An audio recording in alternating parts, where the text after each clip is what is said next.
Welcome to my YouTube channel. पिलाने मु तुमको कही जे बीएचडी एग्जाम सरला परे पूरा जीरो लेवल पूरा जीरो लेवल मु तुम मानक हिंदी साहित्य के इतिहास पूरा पढ़े देवी। ओके, जे हिंदी साहित्य के इतिहास लेखन की पद्धति टू स्टार्ट करी आपणकर आधुनिक काल नाटक एकांकिका जहाँ भी सब जिनस मु तुमको पढ़ीदेवाई कही। तो आज क्लास स्टार्ट होची। आज फास्ट क्लास तुम मानकर कि हिंदी साहित्य की इतिहास लेखन जो करा जायछि तार पद्धति केतेटा स्टेप निया जायतिला से सब मु आज तुमको पढ़े दउछि। देखो तो पिला माने स्टार्ट करबा। वीडियो सहित लगी रही थे ना किसी भी बुझीपारे पिला माने। तो जो मैंने भी बीएससी पिला ओके कि जो मन हिंदी ऑनर्स ना बीए बीकॉम तो से हिंदी साहित्य के इतिहास पढ़ा बाध्य कंपलसरी कौन पे ना आगर पिला माने तुम मानकर कौन होता ना हूँ तुम मानकर मार्क बेसिस रे तुम मानकर एग्जाम हो जाता। नेक्स्ट एबे कौन हो ना हूँ गोटे एंट्रांस गोटे एंट्रांस वन बट नेक्स्ट वर्ष पिला माने तुम कौन हम इंटरव्यू हे।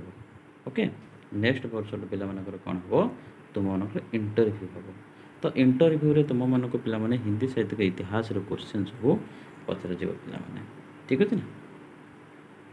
तो तुम मानक हिंदी साहित्य के इतिहास जानिबा दरकार और हिंदी साहित्य के इतिहास सहित भी मु तुमको व्याकरण ओके व्याकरण तो तुम मानकर जेते सब अच्छे से गुड़ाक सब पढ़ाई दिया जीव विथ OSSTT क्लासेस स्टार्ट हो कौन पिला माने OSSTT भी क्लास स्टार्ट हो चलवा। देखु पढ़ा कौन कही ना हूँ हिंदी साहित्य के इतिहास लेखन की प्रमुख पद्धतियाँ देखा।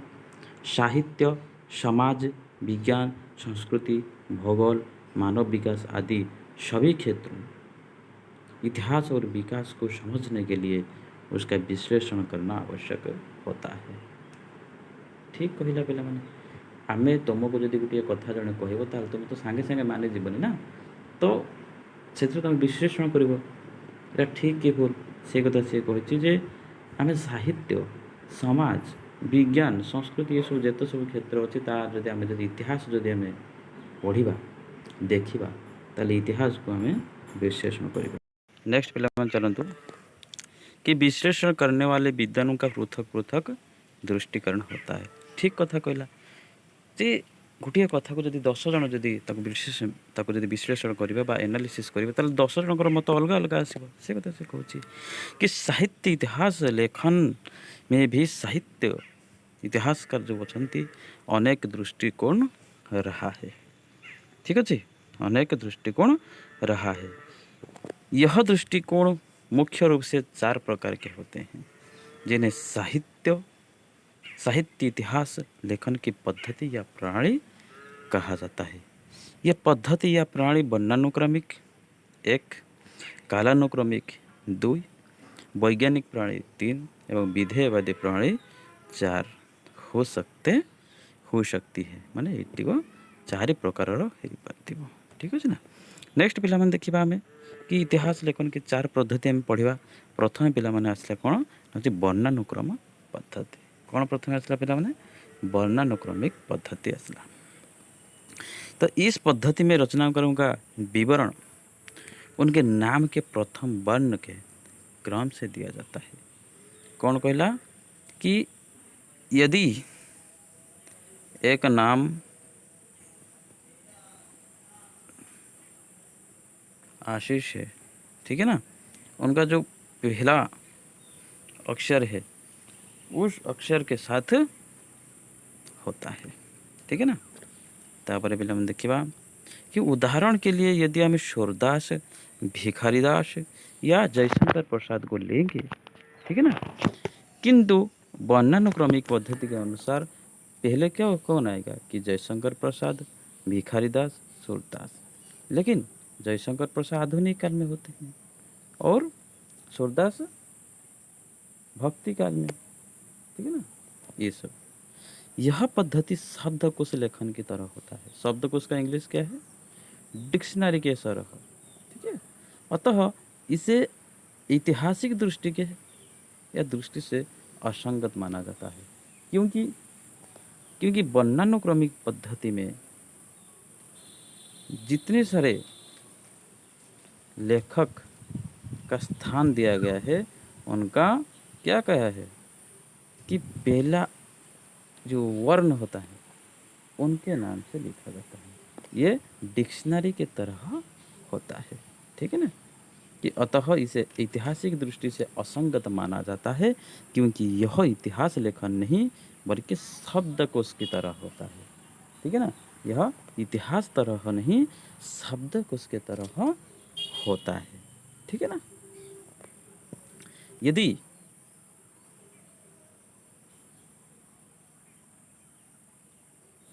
यदि आपको पूछा जाए कि हिंदी साहित्य के इतिहास में कौन कौन है, आपको इतिहास के तरह लिखना है, तो आप क्या करोगे कि उनके डेट ऑफ बर्थ के तरह आपको लिखना है, ठीक है ना। पहले जो जन्म लिए हैं उनको पहले, उनके बाद उनके बाद उनके बाद उनके बाद, ऐसे ही डेट ऑफ बर्थ के तरह आपको लिखना पड़ेगा। यही तो इतिहास है ना, यही तो इतिहास है। वर्णानुक्रमिक के पहला वर्ण की तरह लिखा गया तो इसलिए उसे असंगत माना जाता है, ठीक है। को वर्णानुक्रमिक के कौन कौन लिखे हैं कि गारसादा तासी, ठीक है, गारसादा तासी, ठीक है। उनका जो रचना किए हैं उनका नाम क्या है? इस्तवरदल्ला लिटरेटरी एंदु ये हिंदुस्तान, ठीक है। और एक हैं शिव सिंह सिंगर, वो लिखे हैं शिव सिंह सरोज, ठीक है। उन्होंने क्या लिखे हैं? शिव सिंह सरोज। ये जो गारसादा तासी है ना, वो फ्रेंच भाषा में लिखे हैं, ठीक है, फ्रेंच भाषा में लिखे हैं। तो यदि आपको क्वेश्चन पूछा जाएगा कि इतिहास लेखन, जो हिंदी साहित्य के इतिहास लेखन के पहला प्रयास किसने किया है कि गारसादा तासी, ठीक है। कौन से? कि फ्रेंच भाषा में किए हैं। कौन से? फ्रेंच भाषा में किए हैं। नेक्स्ट देखते हैं, ये दोनों ने अपने ग्रंथों में इसका प्रयोग किया है, ठीक है ना। ये जो गारसादा तासी और शिव सिंह सिंगर, उन्होंने दोनों वैसे ही लिखे हैं, ठीक है। उसके बाद क्या है देखते हैं कि कालानुक्रमिक पद्धति, ठीक है। कालानुक्रमिक पद्धति में क्या है कि इसमें रचनाकारों का विवरण उनके काल समयबद्ध के क्रम से दिया जाता है। रचनाकार की जन्मतिथि के, जो जन्मतिथि डेट ऑफ बर्थ होता है ना, तो जन्मतिथि को आधार बनाया जाता है। सभी रचनाकारों की जन्मतिथि या जन्म वर्ष का सटीक पता लगाना भी एक दुष्कर कार्य है। इसी स्थिति में एक मोटा मोटा अनुमान भर लगाया जाता है। इस स्थिति में यह पद्धति उपयोग नहीं होता है। कि जो कालानुक्रमिक में सब ठीक था, डेट ऑफ बर्थ के की तरह लिखा जाता था, लेकिन उनका एक ही प्रॉब्लम था कि उनको पता नहीं था कि कबीरदास कब जन्म लिए हैं, जयशंकर प्रसाद, जितने भी सारे। तो उनका क्या है कि हाँ, उन्होंने 500 से 600 के बीच में जन्म लिए होंगे, ऐसे ही लिखा जाता था, ठीक है। मोटा मोटा मतलब अनुमान लगाकर होता था। तो इसलिए ये कालानुक्रमिक पद्धति भी असंगत माना जाता है, ठीक है। साहित्य इतिहासकार का उद्देश्य केवल कविताओं का परिचय कराना नहीं होता, वरना तत्कालिक, ठीक है, तात्कालिक की परिस्थिति को सामने लाना भी होता है, जिसके कारण वह विशिष्ट साहित्य रचा गया। इस दृष्टि से भी यह भी पद्धति उपयोग नहीं है। इसलिए जो कालानुक्रमिक पद्धति है वह भी असंगत माना गया, ठीक है। देखते हैं, जॉर्ज ग्रियर्सन ने अपने इतिहास ग्रंथ क्या है कि द मॉडर्न बेनिगोला लिटरेचर ऑफ हिंदुस्तानी में, ठीक है, हिंदुस्तानी में ऐसे लिखे थे। उन्होंने हिंदी का पहला, ठीक है, कि यदि आपको पूछा जाएगा कि इतिहास लेखन की पहला प्रयास किसने किया है, कि गार्सादा तासी ने। और हिंदी में किसने लिखे हैं, कि जॉर्ज ग्रियर्सन ने। और उसके बाद क्या है कि मिश्र बंधु ने अपने के मिश्र बंधु विनोद में लिखे हैं, मिश्र बंधु विनोद में, ठीक है। कालानुक्रमिक दो थे कि जॉर्ज ग्रियर्सन और मिश्र बंधु। तो जॉर्ज ग्रियर्सन का रचनाकार जो उन्होंने थे, जो पुस्तक लिखे थे या ग्रंथ लिखे थे, उनका नाम था the modern vernacular literature of Hindustani. और मिश्र बंधु जो ग्रंथ लिखे थे उनका नाम था मिश्र बंधु विनोद, सॉरी हिंदू ही जैसे बंधु होगा, ठीक है। उसके बाद क्या है कि वैज्ञानिक पद्धति, यह पद्धति के मुख्यतः शोध का मतलब क्या है पिला माने जानिଛ? शोध का मतलब है कि एक विश्लेषण करना, रिसर्च जिसे बोलते हैं ना, रिसर्च क्या था। वैज्ञानिक का नाम से आपको क्या पता चलता है कि वैज्ञानिक क्या करते हैं, विश्लेषण करते हैं, रिसर्च करते हैं। इसलिए इसमें साहित्यकार निरपेक्ष तटस्थ रहकर वैज्ञानिक तरीके से के तथ्य संकलन करके उसे क्रमबद्ध रूप से प्रस्तुत करते हैं, ठीक है। कि हिंदी साहित्य में गणपति चंद्र गुप्त ने अपना साहित्य जो ग्रंथ लिखे थे उसका नाम क्या है, कि हिंदी साहित्य का वैज्ञानिक इतिहास। इसी पद्धति के आधार पर लिखा गया था। इतिहास लेखन में सिर्फ तथ्य संकलन की ही नहीं बल्कि उनकी व्याख्या विश्लेषण की भी आवश्यकता होता है, जो कि यह पद्धति इस पद्धति में नहीं हो पाता है। अतः इस पद्धति को भी अनुपयुक्त माना जाता है, ठीक है ना। ये जो वैज्ञानिक पद्धति में जो होता है ना, उसमें क्या होता है कि उन्होंने जो तो गणपति चंद्र गुप्त ने विश्लेषण करके लिखे थे, जिसका जो जिस रचनाकार का कुछ तथ्य मिला उनको ही स्थान दिया, और जिसका तथ्य नहीं मिला तो उनको हटा दिया। तो इसलिए तो जो वैज्ञानिक पद्धति है उसको भी अवैध माना गया। उसके बाद क्या है फिर हमने विधेयवादी पद्धति, ठीक है, विधेयवादी पद्धति। उसके बाद है विधेयवादी, कि इस पद्धति में साहित्य की व्याख्या कार्य कारण सिद्धांतों के आधार पर होती है। इस पद्धति के जनक फ्रेंच विद्वान इपालित इडुल्फेन। बच्चों इसे इतना ज़रूरी नहीं है पढ़ना, ठीक है। यहाँ से हम पढ़ेंगे, यहाँ से कि इस पद्धति के अनुसार किसी भी साहित्य के इतिहास को समझने के लिए उससे संबंधित जातीय परंपराओं, राष्ट्रीय और सामाजिक वातावरण और सामयिक परिस्थितियों का अध्ययन विश्लेषण आवश्यक है। तो विधेयवादी में क्या होता है कि उनका जन्म तारीख, उस टाइम का परंपरा, उस टाइम का राष्ट्रीय और सामाजिक वातावरण कैसा था, उस टाइम भक्ति काल चल रहा था या वहाँ पे क्या होता था कि रीतिकाल या वीरगाथा काल, वो सबको मिलाकर विधेयवादी में लिखा जाता है। कि इसे इतिहास लेखन की व्यापक, स्पष्ट और विकसित पद्धति माना जाता है। कि इतिहास लेखन की जो होता है ना, लेखन की तरीका, एक स्टेप, वो ये स्टेप, ठीक है ना, विधेयवादी स्टेप, ये तीनों से सबसे विकसित, स्पष्ट और व्यापक है, क्योंकि इसके द्वारा साहित्य की विकास प्रक्रिया को बहुत कुछ स्पष्ट किया जाता है, ठीक है ना, बहुत कुछ स्पष्ट किया जाता है। हिंदी में सर्वप्रथम रामचंद्र शुक्ल ने इस पद्धति का सूत्रपात किया, ठीक है ना। जो विधेयवादी पद्धति का सबसे पहले किसने लिखा, कि रामचंद्र शुक्ल ने। उनके बाद राम स्वरूप चतुर्वेदी, बच्चन सिंह आदि विख्यात इतिहासकारों ने, नगेंद्र, इन्होंने लिखे, ठीक है। अभी हम देखते हैं,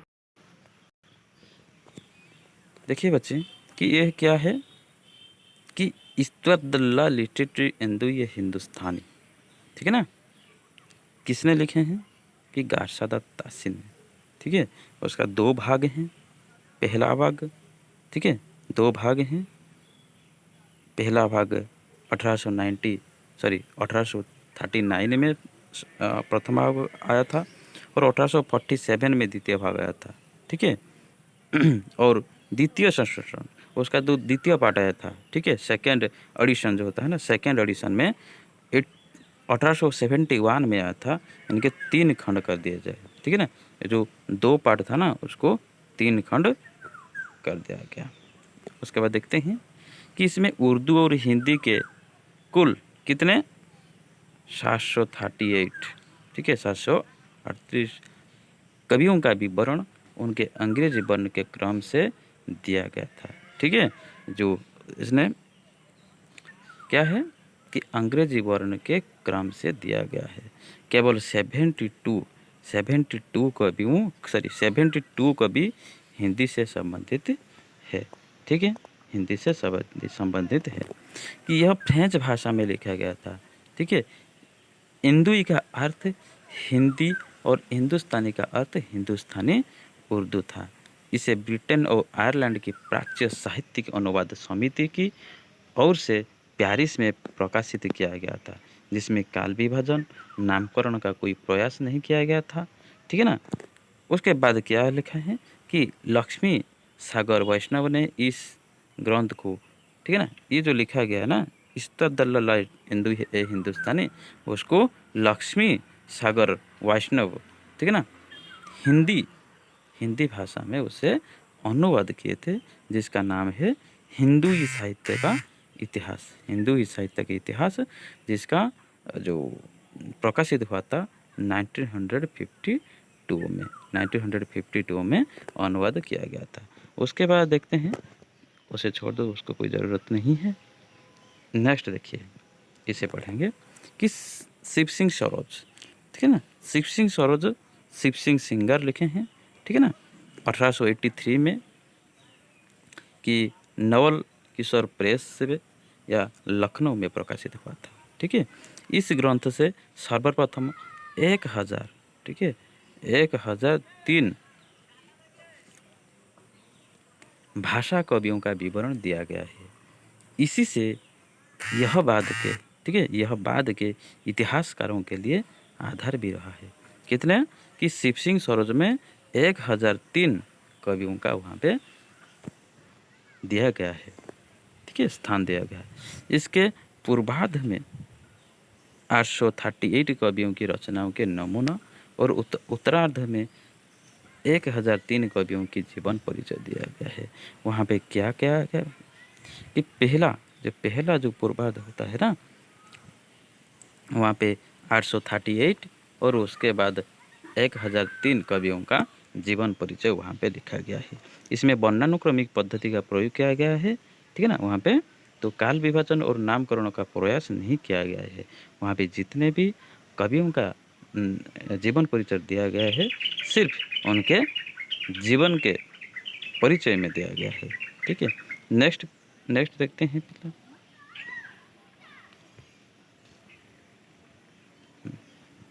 नेक्स्ट बच्चे, ये है the modern vernacular literature of Hindustan. George Grierson 1888 में ये प्रकाशित हुआ था। यह ग्रंथ का प्रकाशन एशियाटिक सोसाइटी ऑफ बंगाल की पत्रिका के विशेषज्ञों के रूप में हुआ था। बहुत से विद्वानों ने इसे सही अर्थ में हिंदी साहित्य का पहला इतिहास ग्रंथ माना है। ठीक है, ये एक MCQ आ गया। इसमें वहाँ पे भी एक MCQ, इसमें सर्वप्रथम हिंदी साहित्य का भाषा की दृष्टि से क्षेत्र निर्धारित करते हुए हिंदी के इतिहास को संस्कृत, पाली, प्राकृत और अरबी, फारसी, मिश्रित उर्दू से पृथक करता है। ये जो लिखे हैं ना, वहाँ पे सभी भाषाओं का प्रयोग किया गया है। ठीक है, इसमें पहली बार कवियों को कालानुक्रमिक के अनुसार लिखा गया था। संपूर्ण ग्रंथ 11 पाठ होता है और प्रत्येक पाठ में एक काल का सूचित किया गया है। हर अध्याय का नामकरण भी किया गया है। इसमें कुल 952 कवियों को सम्मिलित किया गया है, जिसमें 886 कवियों के विवरण का आधारण शिव सिंह स्वराज है। ठीक है ना, तो उन्होंने 52 कवियों का शामिल किया गया दिए हैं वहाँ पे, और 886 जो कवि शिव सिंह सरोज में जो दिया गया था उनको ही वह लेके आए हैं। ठीक है, देखते हैं उसके बाद इन्होंने सर्वप्रथम भक्ति काल, ठीक है, भक्ति काल को स्वर्ण युग कहा गया है। तो एक क्वेश्चन आएगा यदि कि स्वर्ण युग किसने किया है, कि जॉर्ज ग्रियर्सन ने। ठीक है, उसके बाद देखते हैं बच्चे कि मिश्र बंधु, मिश्र बंधु में 3 भाग है। ठीक है, प्रथम 3 भाग 1901 31, ठीक है 13, ठीक है 1913, ठीक है 1913 को आया था, और चौथा भाग 1933 को आया था। ठीक है, और वहाँ पे कितने 4591 कवियों का सम्मिलित किया गया है। ठीक है ना, यहाँ पे मिश्र बंधु होते हैं ना, मिश्र बंधु 3 भाई हैं, गणेश बिहारी मिश्र, श्याम बिहारी मिश्र और शुकदेव बिहारी मिश्र, ये तीनों का लेकर मिश्र बंधु किया गया था। उसके बाद देखते हैं क्या है, उसके बाद देखते हैं बच्चे, नेक्स्ट देखते हैं कि हिंदी साहित्य का इतिहास क्या है। हिंदी साहित्य का इतिहास किसने लिखे हैं, रामचंद्र शुक्ल, और 1929 में लिखे हैं। यह ग्रंथ मूलतः नागिरी प्रचारणी सभा से प्रकाशित हिंदी शब्द सागर की भूमिका के रूप में लिखा गया था। यह भूमिका को हिंदी साहित्य का विकास नाम दिया गया है। यह हिंदी का सर्वाधिक प्रख्यात इतिहास ग्रंथ है। ठीक है ना, ये जो रामचंद्र शुक्ल जो लिखे हैं हिंदी साहित्य का इतिहास, वो एक प्रख्यात या सुविख्यात ग्रंथ है। इसमें रचनाकारों के इतिवृत्त की बजाय उनके रचनात्मक वैशिष्ट्य पर अधिक बल दिया गया है। विधेयवादी पद्धति का प्रयोग करते हुए तत्कालीन योगीन परिस्थितियों के संदर्भ में हिंदी साहित्य के इतिहास को विश्लेषित किया गया है। ठीक है, विधेयवादी वहाँ पे डेट ऑफ बर्थ के अनुसार दिया गया है। अपभ्रंश साहित्य को हिंदी से अलगाते हुए पूर्व पीठिका के रूप से वर्णन किया गया है। यहाँ पे हिंदी में लिखा गया है। ठीक है, संपूर्ण इतिहास का इतना तार्किक एवं सुविख्यात या सुव्यवस्थित काल विभाजन किया है कि परवर्ती इतिहास ग्रंथों में प्रायतः उसके ही प्रयोग किया है। तो रामचंद्र शुक्ल इतना तार्किक और सुविख्यात काल विभाजन किए हैं कि अगले जो भी लिखेगा कि रामचंद्र शुक्ल को ही अनुसरण करके लिखेगा। ठीक है, तो ये था हिंदी साहित्य का इतिहास लेखन की परंपरा पद्धति। यह आपका फर्स्ट क्लास वहाँ पे ख़त्म होता है। ठीक है, ये बच्चे RHD PhD, उसके बाद होता है KHS एंड UGC नेट। ठीक है, UGC नेट के लिए भी वह बहुत ज़रूरी होता है। यह है पहला क्लास। थैंक यू जिसने भी मेरे यूट्यूब चैनल को सब्सक्राइब नहीं किया है, अभी सब्सक्राइब कर लीजिए, और मेरे टेलीग्राम ग्रुप पे ज्वाइन हो जाइए। वहाँ पे आपको सब कुछ हिंदी में नोट्स आपको मिल जाएगा। ठीक है, थैंक यू। जय जगन्नाथ, जय श्री राम।